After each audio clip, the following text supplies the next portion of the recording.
하지만 아주 귀한 책입니다. 하나님이 자녀들에게 어떤 축복을 주셨는지, 또 사단은 사람들에게 어떤 저주를 베풀 수 있는지. 데렉 프린스는 이 축사 사역의 아주 선두주자, 개척자에 해당되는 분이죠. 이제 저희들 축사 사역을 했는데 그 다음은 뭘까 궁금해 하시는 분은 아주 이제 두고두고 볼 수 있는 책 중에 하나입니다. 내 이름으로 귀신을 쫓으며 하는 도리스 와그너, 피터 와그너 박사님의 부인이시죠. 할머니가 쓴 책이죠. 이분은 굉장한 축사 사역을 하시는 분입니다. 그래서 할머니가 썼기 때문에 아주 쉽게 썼습니다. 신학 용어가 아니기 때문에 평범한 사람들도 쉽게 읽을 수 있는 책입니다. 어떻게 사역하느냐 그 스텝 바이 스텝으로 잘 써놓은 책입니다. 뒤에 보면 축사 사역할 때 쓸 수 있는 여러 가지 질문표가 있는데 굉장히 유용합니다. 모든 크리스찬이라면 꼭 갖고 있어야 될 책이라고 생각합니다. 왜냐하면 우리 모두는 전부 다 귀신을 쫓는 일을 해야 되기 때문이죠. 또 한 책은 이제 빌 해먼 목사님이 쓴 책인데, 내가 누구이며 내가 여기 왜 와 있을까? 하나님이 사람을 창조한 8가지 이유. 제가 예수 믿기 전에 어느 특별한 밤에 제가 막 뒤치다거리면서 잠을 못 잔 적이 있어요. 왜냐하면 내가 누구지? 또 내가 여기 왜 와 있지?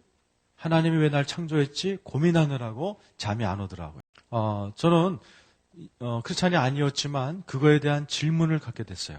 그래서 남편을 깨웠습니다. 여보, 하나님이 나에게 뭐라고 말씀하시는 것 같아. 들어봐.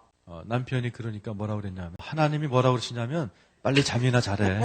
하나님께 물어봐야 되는데 남편한테 물어봤어 그래. 그런데 이제 하나님께 제가 여쭤볼 줄 알게 되니까 하나님이 내가 왜 이 세상에 나왔는지 가르쳐 주시더라고요. 자원해서 좀 나와주시기 바랍니다. 자원봉사가 아니지만 끌려 나왔지만 자원봉사라고 하시고. 이 집사님이 여기 이제 여러분을 대표한다고. 자, 여러분이 이제 자유케 되기 전에 여러분이에요. 나는 종교의 영, 나는 종교의 영이에요, 나는. 이분이 이제, 여러분이죠, 이분이. 여러분이 자유케 되기 전에는 종교의 영이 이렇게 꽉 손목을. 자, 이분이 어딜 가든지 종교의 영이 따라다녔어요. 자유케 살고 싶어도 자유케 되질 않아요. 자, 나를 물리쳐서 자유케 되려고 한번 해보세요. 나는 굉장히 강한 영이야. 자, 빨리 자유케 되어보세요. 아무리 노력해도 자유케 되기가 어려워요. 그런데 오늘 이 묶임을 풀었습니다. 자, 이제 우리 여러분의 선택이에요. 이 깨어진 것을 여전히 이제 데리고 살든지, 아니면 여러분이 등을 돌이켜서 멀어져 가든지. 자, 이분은 멀어져 가기로 결정했어요. 여러분이 하셨던 것처럼. 이제 잠시 후에 여러분이 또 그 모습으로 무너져서 또 여러분 종교의 영에 사로잡혀서 산다. 또다시 종교의 영 따라서 살 수 있는 그런. 자, 이제 내가 비판적이 될 수 있을 때 비판하기로 결정하면 또 내가 사람에 대해 교만해질 때도 잡혀요. 육으로 살기로 결심하면 잡혀요. 항상 기회가 열려 있습니다. 그러면 그냥 옛사람으로 돌아가는 거죠. 죄를 짓는 거죠. 죄를 지면 또 저렇게 묶이는 것을 경험하게 돼요. 어떻게 해야 돼요? 죄를 고백하고 회개하고 용서함 받고 또다시 자유함을 얻어야 돼요. 그러나 그렇게 회개하지 않으면 어떻게 해야 돼요? 죄 짓고 큰 죄도 아닌데 또 죄 짓고 또 죄 짓고 또 죄 짓고 이제는 완전히 올무가 돼요. 또 축사 사역을 받아야 돼요. 죄를 고백하지 않으면 또 축사를 받아야 되죠. 자, 우리가 왜 이렇게 자유함을 유지해야 하는가? 자, 맨 꼭대기에 여러분이 0번을 하든지 1번 해놓고 왜 유지해야 하나? 마태복음 12장 43절, 45절을 보면 거기다 써놓으세요. 마태복음 12장 43절에서 45절. 자, 우리 이 집사님이 요 위에서 저랑 같이 이렇게 여러분에게 보여주셨던 거를 기억하세요. 더러운 귀신, 종교의 영이겠죠. 사람에게서 나갔을 때 물 없는 곳으로 다니며 쉬기를 구하되 얻지 못하고. 44절 이에 가로되 내가는 종교의 영이겠죠. 나온 내 집으로 돌아가리라 하고 와보니 그 집이 비고 소재되고 술이 되었거늘. 자, 이에 가서 저보다 더 악한 귀신 7을 데리고 들어가서 거하니. 자, 우리가 더 진실의 영인 참 영으로 우리를 채우지 않으면, 우리가 그저 그 축사 사역을 받고 내 안의 것을 소재만 하며 채워지지 않았을 때 그 나갔던 종교의 영이 더 악한 7을 데리고 8 귀신이 다시 돌아온다라고 경고하고 있습니다. 좋지 않은 계획이죠. 때로 우리 기독교인들이 이 귀절을 잘못 인용합니다. 때로는 7 귀신이 7배나 강한 귀신이 오는구나 이렇게 생각합니다. 귀신이 7배나 강해져서 돌아오는 게 아니고 7 다른 귀신을 끌고 온다라는 뜻입니다. 그래서 우리가 깨끗하게 유지하는 것이 중요한 것. 어떻게 하느냐? 자, 1번 하나님 우선순위로 살자라는 것. 자, 너는 나 외에 다른 신을 내게 있게 말지니라. 네, 로마서 12장 10절에서 11절. 자, 형제를 사랑하여 서로 우애하고 존경하기를 서로 먼저 하며 부지런하게 게으르지 말고 열심을 품고 주를 섬기라. 열심을 품고 주를 먼저 섬기라 그런 뜻이죠. 때로 저희가 하나님을 우선순위에 두지 않고 하나님을 그저 이렇게 대기 상태로 우리가 섬겼던 적이 있습니다. 왜냐하면 더 좋아 보이는 아주 그럴싸한 일을 하느라고 하나님을 그냥 이렇게 묶어둘 때가 있어요. 하나님, 나 이제 기도방에 가기 전에 요거부터 끝내고 갈게요. 그러나 하나님은 나를 먼저 구하라 그렇게 얘기하셨어요. 자, 여러분 매일 일어날 때마다 장례식을 치러야 돼요. 여러분의 장례식. 매일 죽으셔야 되죠. 육신에 대해 죽어야 됩니다. 욕심에 대해서 죽어야 돼요. 의지에 대해 죽어야 돼요. 여러분의 모든 그러한 하고자 하는 일에 여러분의 방법에 죽어야 돼요. 자아에 대해서 죽어야 돼요. 이것은 매일매일의 싸움이죠. 자, 고린도전서 15장 32절에 보니 나는 날마다 죽노라라고 바울이 얘기했어요. 자, 바울도 매일 죽을 수 있었다면 우리도 매일 죽을 수 있어요. 어떤 특별한 날은 한 번만 죽으면 안 돼요. 여러 번 죽어야지. 내 안에서 막 분노가 치솟을 때, 여러분, 내가 그리스 사람이란 무진장 화를 낼 수 있다 그랬죠. 그래서 그 막 치솟을 때마다 내가 죽노라 수없이 죽어야 돼요. 내 자신에 대해서 아주 이렇게 실망하게 될 때 내 자신에 대해서 죽어야 하나님께 나가는 거예요. 어떤 날은 5번쯤 죽어야 돼요. 자, 그러나 내 자신이 살아서 움직이는 것보다 5번 죽기로 작정하는 것이 훨씬 영적으로 좋습니다. 저는 매일 아침 이제 뜨거운 물로 샤워를 하는데 이렇게 얘기하십니다. 하나님. 저는 샤워하다가 날마다 죽습니다. 내가 죽어야 되는구나. 때로 내가 너무 바빠서 잊어버릴 때가 있어요. 이제 내가 바빠서 여기저기 일을 할 때 경건치 않은 생각들이 올라올 때가 있어요. 오늘 내가 깜빡하느라고 못 죽었네? 빨리 그 자리에서 장례식 치러야죠. 자, 매일 죽자. 2번이죠. 자, 그러나 죽은 채로 있으면 안 되죠. 또 날마다 죽어야 되고요. 죽은 상태로 남아있지 말고 부활해야 돼요. 주님 안에서 새 사람으로 부활시켜달라고 기도해야 돼요. 하나님의 계획을 선택하셔야 돼요. 하나님의 방법을 택해야 돼요. 하나님의 의지와 방법을 따라야 되는 거죠. 네. 하나님의 모든 것을 우리가 쫓아야 됩니다. 자, 이제 죽었다가 살아난 후에는 경건의 옷을 입으라. 네, 그 귀절들이 쭉 써 있는데 옷을 입으라라는 귀절들이죠. 찬송의 옷으로 이런 귀줄이 있죠, 거기에. 네, 찬송의 옷을 입어야 돼요. 골로새서 3장 12절에 보니까 긍휼과 자비와 겸손, 온유와 오래 참음을 옷 입고 이러한 옷도 입어야 된다 하는 거죠. 골로새서 3장 10절 새 사람을 입었으니 네, 골로새서 3장 12절에서 14절에 보니까 긍휼과 자비와 겸손과 온유와 오래 참음을 옷 입고 네, 데살로니가 전서도 보니까 믿음과 사랑에 흉배를 붙이고 구원의 소망의 투구를 쓰자. 자, 여러분들 지금 입고 계신 아주 이쁜 옷들 좀 생각해 보세요. 자, 또 로마서 13장 12절에 보니까 빛의 갑옷을 입자. 네, 로마서 13장 14절에도 주 예수 그리스도로 옷 입고 베드로전서 5장 5절 겸손으로 허리를 동이라. 네, 에베소서 6장 13절에서 17절 잊지 마시고요. 하나님의 전신갑주를 취하라.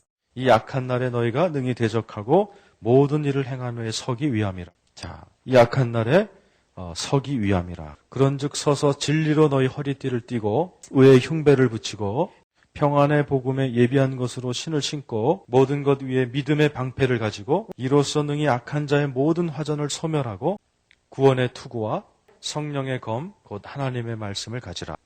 자, 죽어야 되고 부활해야 되고 그리고 옷을 입어야 돼요.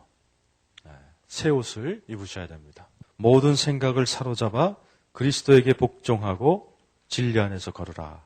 자, 예를 들어서 어떤 생각에 사로잡힐 수 있어요. 아, 나는 하나님의 음성을 못 듣다. 그렇게 떠오르면 스스로에게 이제는 제어를 해야 돼. 아, 아니야. 성경이 말씀하기를 나는 그의 양이라 음성을 들을 수 있어. 자, 내 마음을 새롭게 해야 되죠. 자, 그래서 이렇게 종교의 영으로부터 자유케 된 사람들이 옆에 있으면 이렇게 생각을 복종하는 걸 도와줄 수가 있어요. 그래서 빌리가 어제 간증한 것처럼 내가 새 차를 사야 되는데 사람들이 걸려서 못 사겠네.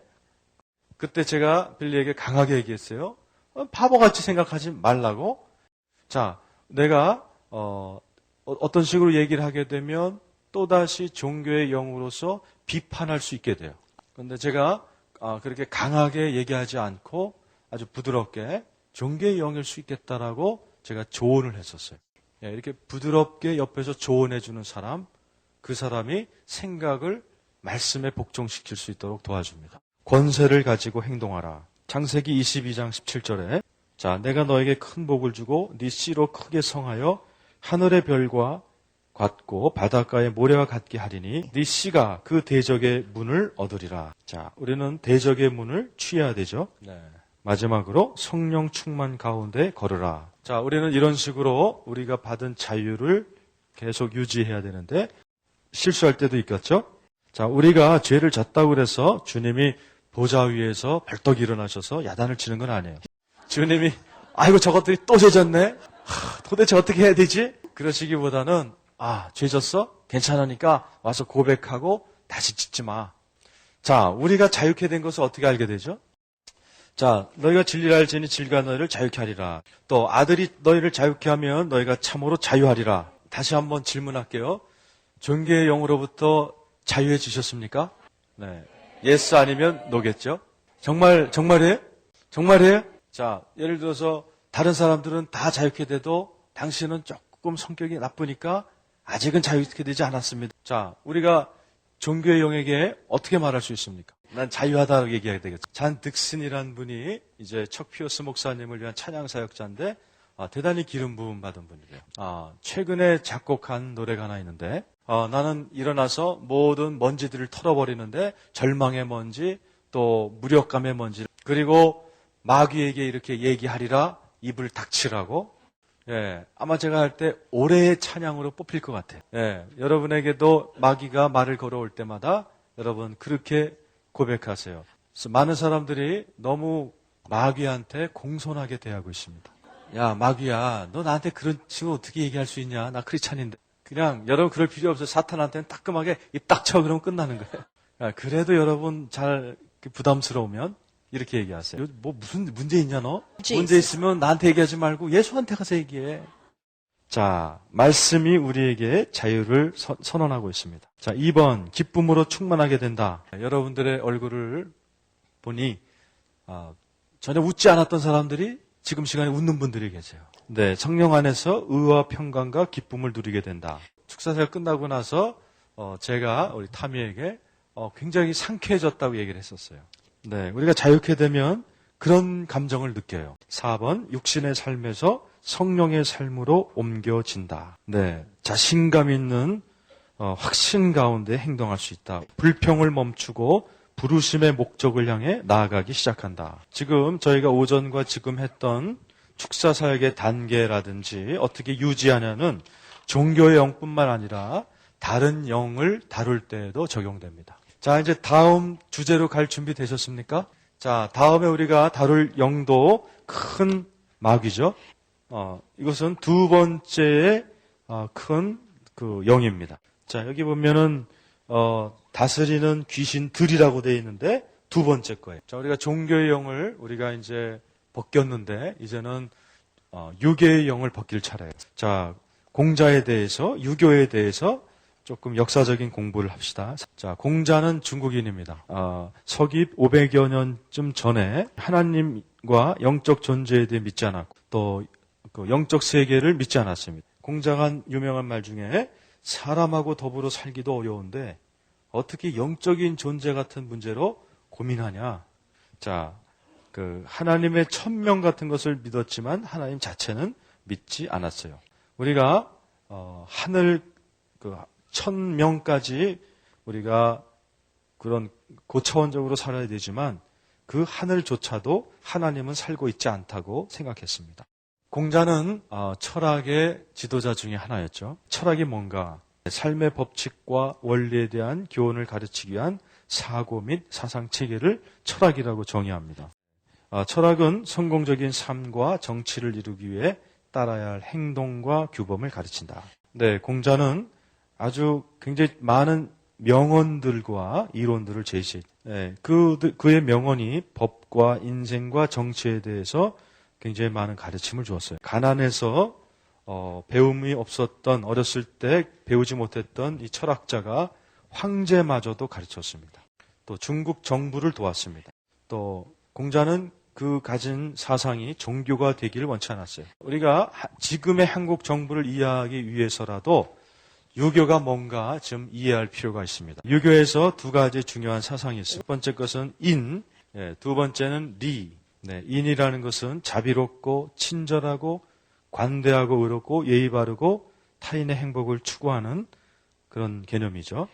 인이 펼쳐지는 방법은 군자가 되는 것입니다. 이게 군여, 훌륭한 여자 지도자가 되는 게 아니고, 유교는 남자를 위한 종교이기도 했습니다. 남자가 계속해서 수련을 닦으면 군자가 된다라고 믿었습니다. 또 인을 우리가 취득하게 되면 어떤 아버지 같은 모습을 갖게 된다라고 생각했습니다. 그 인은 주로 금지하는 계율을 통해서 우리에게 습득이 됐습니다. 남이 네게 하지 않으면 하는 바를 다른 이에게는 하지 말라. 주님의 말씀은 어떻게 되어 있나 보죠. 자, 마태복음 7장 12절에 그러므로 무엇이든지 남에게 대접을 받고자 하는 대로 너희도 남을 대접하라. 누가복음 6장 31절에도 남에게 대접을 받고자 하는 대로 너희도 남을 대접하라. 성경은 하라라는 쪽이고 유교는 하지 말라 쪽이죠. 이 유교의 가르침이 아시아 사람들을 오랫동안 묶어놓았습니다. 자, 유교 자체를 보면 나쁜 게 아니에요. 하나님의 음성 같기도 해요. 자, 근데 이는 군자를 통해서 표현되는데, 자, 그래서 군자가 아닌 소장농이나 머슴들은 출세할 수 없었습니다. 그래서 여자들도 역시 이 군자라는 단계에 들어갈 수 없었어요. 두 번째, 리입니다. 리라는 것은 사물의 질서를 얘기하고 어떻게 내가 행동을 해야 하는가, 어떤 예식을 치러야 되는가, 교육과 순서, 계급을 통해서 얻을 수 있다고 믿었습니다. 자, 이런 식으로 리가 이제 작동을 했는데, 우리가 하는 모든 일에는 질서가 있다고 믿었습니다. 그 이에 따라서 정확히 움직이면 개인도 가정도 중국 전체도 좋아질 거라고 믿었습니다. 공자가 살아있을 때 중국은 아주 불안한 사회였어요. 공자가 생각하기를 자기가 가르치는 그 사상을 더 오래전에 실행했더라면 아마 중국은 지상 천국이 됐을 것이다라고 믿었습니다. 그래서 그는 그가 태어나기 전에 사람들이 어떻게 살았었나를 연구했습니다. 그리고 그들이 태평성대를 누릴 수 있는 방법을 연구했습니다. 그런데 이 공자는 그 방법이 있다고 믿었지만은 그 모든 의뢰들이 매우 복잡해서 평생 배워야 된다고 생각했어요.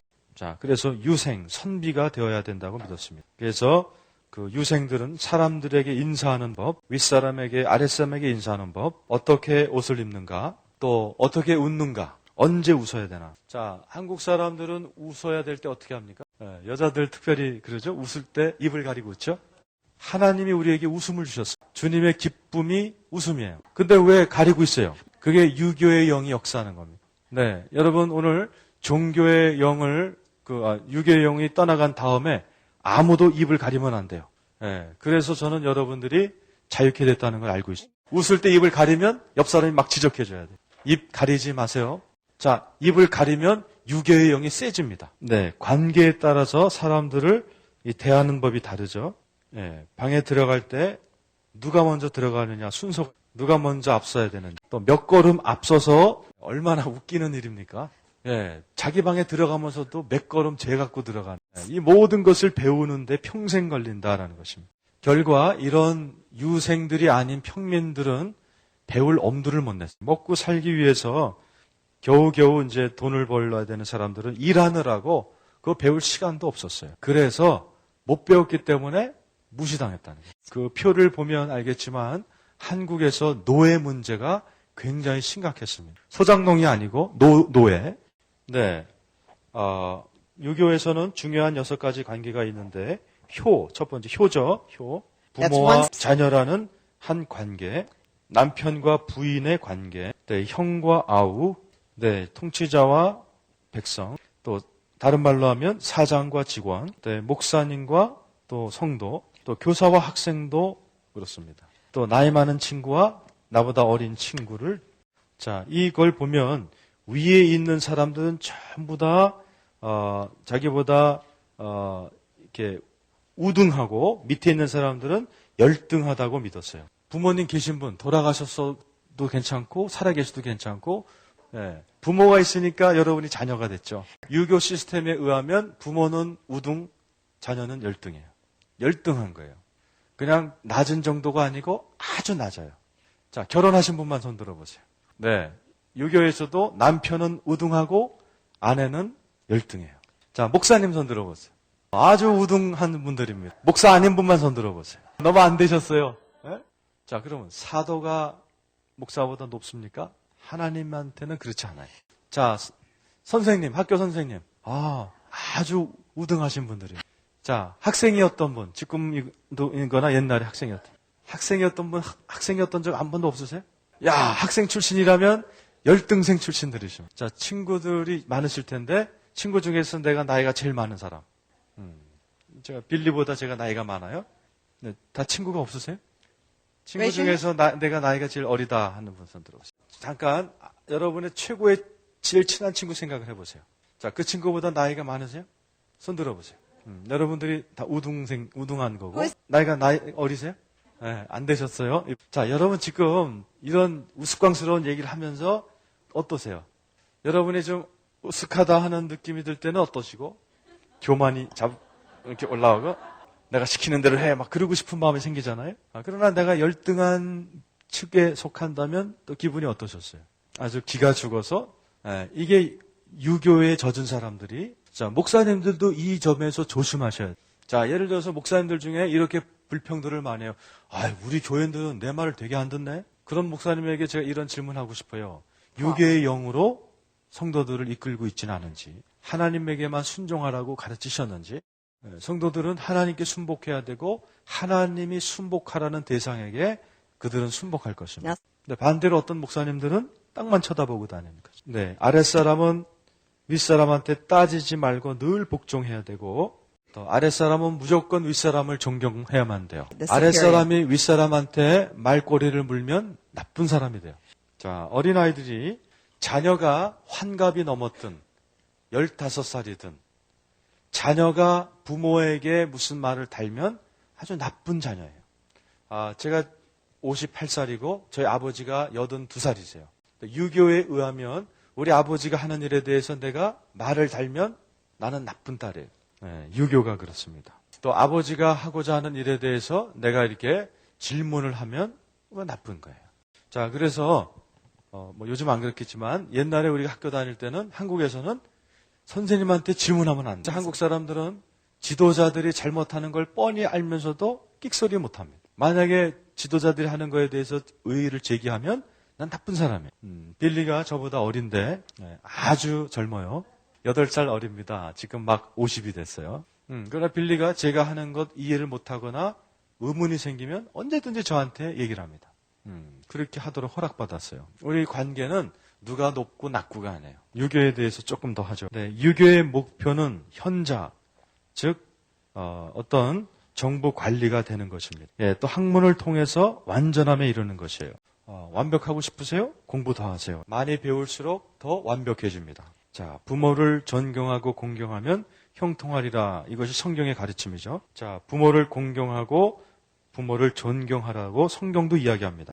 자, 성경에 4군데 뽑아놨는데요. 네 부모를 공경하라. 그리하면 너의 하나님 나 여호와가 내게 준 땅에서 내 생명이 길리라. 자, 신명기 5장 16절에도 네 부모를 공경하라. 그리하면 너희 하나님 여호와가 내게 준 땅에서 네가 생명이 길고 복을 누리리라. 마태복음 19장 19절에도 내 부모를 공경하라. 내 이웃을 내 몸과 같이 사랑하라. 또 에베소 6장 2절에 약속이 있는 첫 계명이니 하면서 네 아버지와 어머니를 공경하라 그랬어요. 자, 그런데 성경에서 이야기하는 효와 유교에서 얘기하는 효가 좀 차이가 있는 걸 아셨을 거예요. 부모를 공경하라 그랬죠. 네, 유교는 교육 체계가 있습니다. 유교의 교육 체계가 지금 한국의 교육 체계입니다. 네, 한국은 공부 잘하는 사람들이 다 정부의 관리가 됩니다.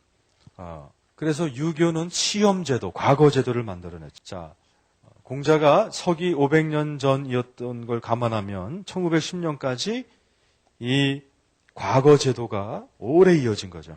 학생들은 똑같은 시험을 2000년이 넘도록 치러온 결과죠. 2000년이 넘도록 거의 똑같은 시험이었습니다. 그 시험에 통과하는 방법은 책을 외우는 거예요. 그래서 그 유교에서 읽으라는 책들을 달달달달 외우는 거죠. 2500년이나 된 옛날 책인데도 불구하고 달달달달 외워야 돼요. 네, 그리고 반복하면서 그것을 배우고 시험 봤습니다. 자, 공자는 많은 지식을 습득하도록 가르쳤어요. 그런데 많이 배우긴 했지만 어떻게 적용하는가는 가르치지 않았어요. 이해할 필요도 없고 그냥 정보를 외우기만 하는 것이 유교의 교육제도였습니다. 그래서 교사에게 외우라고 물으면 나쁘고 반항적인 학생이라고 가르쳤습니다. 자, 그래서 이 유교의 교육 시스템은 선생님들이 가졌던 것을 그대로 카피하는 그런 식에 불과했습니다. 자, 문제점이 뭔가요? 자, 이해도 못하고 질문도 못한다면 아무것도 배우지 못한 것이죠. 중요한 건 공자가 만든 그 과거 시험에 합격하는 것뿐이었습니다. 자, 그래서 저한테 이제 요 기도 받으신 분들은 알겠지만 제가 첫 번째 요구하는 게 자유롭게 질문하세요라고 제가 얘기해 줬어요. 그런데 한국에서의 학교는 이렇게 자유롭게 질문하는 것이 자리 잡혀 있지 않습니다. 네, 질문하면 나쁜 학생이다라는 의식이 있어요. 그 권위자에게 질문을 하다니 저는 사람들이 질문하면 좋아합니다. 여러분, 좋은 질문, 나쁜 질문이 어디 있어요? 네, 답을 모르면 질문해야 돼요. 자, 하나님의 나라는 어떻게 생겼나 보죠. 자, 요엘서를 보면 하나님이 모든 인류에게 신을 부어주리라 그랬었습니다. 자녀라고 되어 있는데 아들과 딸이죠. 늙은이, 젊은이, 남종과 여종에게 부어줄 것이며.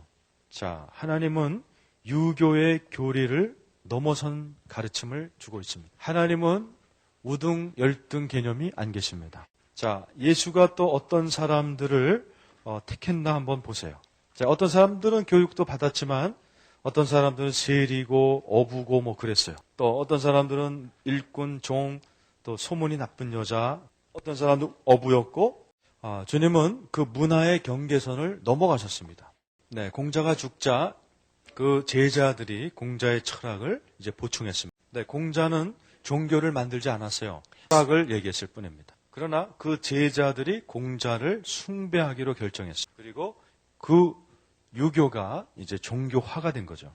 자, 유생 중 한 사람이 이렇게 썼습니다. 아버지가 돌아가신 후에도 그를 섬겨야 한다. 만약 아버지가 돌아가신 후 3년 동안 그를 섬기면 효자이지만 그렇지 않으면 불효자다. 3년 동안 그 죽은 아버지 곁에서 섬기지 않으면 불효자예요. 아버지가 죽었어도 그 유교식으로 아버지를 공경해야 됐습니다. 자, 이 결과 부모님이 돌아가셔도 자녀들은 여전히 부모님에게 묶여있게 만들었어요. 그러니까 자녀들은 죽어도 부모가 남기고 간 뜻, 또 유언에 따라서 살아야 됐습니다. 그래서 한국의 부모들은 무덤에 가서까지도 자녀들을 간섭했어요. 그런데 나중에 유생들이 원칙을 바꿉니다. 자녀는 부모가 죽은 뒤에 부모를 섬기고 받들어야 될 뿐만 아니라 제사를 지내야 된다. 네, 조상 신에게 제사를 지내도록 만들었습니다. 자, 유교의 역사에 대해서 질문 있으신 분? 얼굴 가리지 마시고. 저희 시아버님이 장로님이신데요. 할아버지 돌아가셨는데 그 날짜 되면 이제 모여서 예배를 드리거든요. 안 괜찮대요. 근데 왜 그런지 나중에 말씀드립니다. 유교의 역사에 대해서만. 자, 여러분 배운 거, 여러분의 유교적인 영이 있다면 외우려고 들 거예요. 자, 한국에서의 유교적 영향력. 제가 여러 부류의 한국 사람들과 이제 인터뷰를 해봤습니다. 자, 여러분들이 그래서 제가 모르는 것을 저에게 얘기해 주시면 제가 또 여기다 추가하려고 그래요. 한국은 유교적인 영향력 때문에 생긴 것이 교육열이 엄청나게 세요. 특별히 유교적의 영향이 강할수록 교육열이 강합니다. 그래서 가족이 따로따로 살아도 애들은 교육시켜는 나라가 한국입니다. 제가 여러분에게 새로운 얘기를 해드릴게요. 어떤 부부가 있었는데요. 아들과 딸이 있었어요. 딸이 13살, 아들이 15살. 부부가 애들을 미국에서 공부를 시키려고 결정을 했어요. 13살, 11살이에요. 여러분, 11살짜리를 공부시키려고 그 어린 나이에 조기 유학시키는 나라가 어디 있습니까? 13살짜리. 결국 이제 그 아이들을 맡아서 교육시켜줄 한국 가정을 찾았어요. 네, 아주 뭐 괜찮아 보이죠? 그런데 그 아이를 맡아서 키워준 그 하숙집 남자 주인이 그 11살짜리 딸아이를 강간을 했어요. 한 번이 아니고 여러 번. 그 딸이 엄청난 상처를 받았어요. 그래서 이제 엄마가 한국에서 전화를 하면 이 딸아이가 한국 보내줘요, 한국 보내줘요 우는 거예요. 그런데 그때마다 부모님들이 뭐라고 그러면 아니야, 너 미국에 있어야지 훨씬 좋은 학교를 갈 수 있어. 부모님의 보호는 어디 갔냐 이거예요. 이제 결국 그 하숙집 주인이 자기 딸한테 한 것이 부모를 알게 됐어요. 그래서 이제 부모님들이 비행기를 타고 미국에 와서 애들을 데리고 그 아이들을 미국 다른 데다가 또 놓기로 결정했어요. 여러분, 부모님들이 이런 결정할 때 아이들은 어떻게 생각했겠어요? 여러분, 아이들이 원하는 그런 돌봄과 사랑을 도대체 어디서 받을 수 있겠나요? 여러분, 절대로 저한테 와서 이게 한국 문화예요. 이딴 소리 하지 마세요. 하나님은 부모님들이 사랑하고 보호하고 또 그 아이들을 잘 양육하도록 하나님이 책임을 주신 거예요. 근데 한국 사람들은 좋은 교육만 시키면 최고라고 여기는데 그렇지 않습니다. 이게 유교의 영향 때문이에요. 유교의 사고방식은 공부를 많이 시키면 성공한다는 생각이에요. 그래서 여러분, 얼마나 많은 아이들이 상처받고 눌린 채로 부모님들이 외국으로 보내가지고 거기서 아이들이 성공하지도 못하고 부모들이 원하는 대로 성공도 못하고 상처는 상처대로 받은 아이들이 얼마나 외국에 많은지. 근데 교육은 받았어요. 그래서 이 모든 아픔들을 부모님들은 누르고 야 그래도 너 공부할 만큼 했잖냐 라고 다 그냥 얼머무려 버려요. 제가 아는 한국 목사님도 자기 딸을 미국에 보내서 영어를 가르치려고 이제 보냈어요. 고등학생 이제 1학년인데.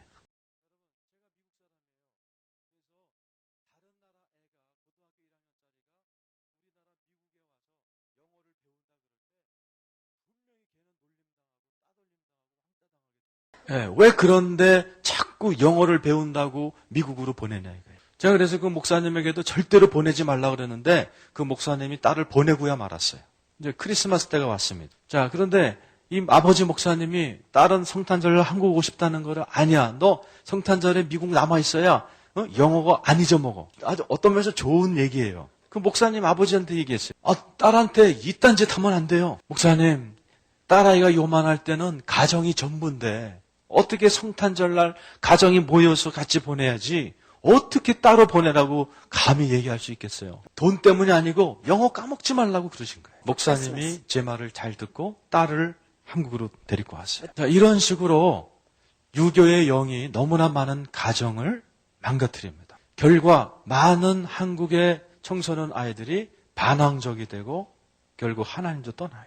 이 유교 때문에 그 교육이라는 알랑한 것 때문에 가족이 막 나눠진다는 얘기예요. 대학생이 됐는데도 뭐 대학교 보내지 말라 아니에요. 그게 아니고 11살짜리 13살짜리들은 제발 보내지 말라는 얘기예요. 자, 이것이 유교의 영향력. 하나님 한국 사람에게 강하게 역사하고 있죠. 공부는 평생 해야 된다. 그래서 한국 사람들은 평생 공부하는 것 같아요. 그런데 여러분 공부만 하면 안 돼요. 때가 되면 가르치는 자리에 서야 됩니다. 공부한 걸 써먹어야 돼요. 적용해야 돼요. 네, 계속해서 정보를 얻고 지식을 얻는 거 참 좋아요. 공부만 하고 절대로 그걸 남에게 적용하지 않고 써먹지 않으면 이기적인 사람이 됩니다. 계속 배우는 거 아주 중요합니다.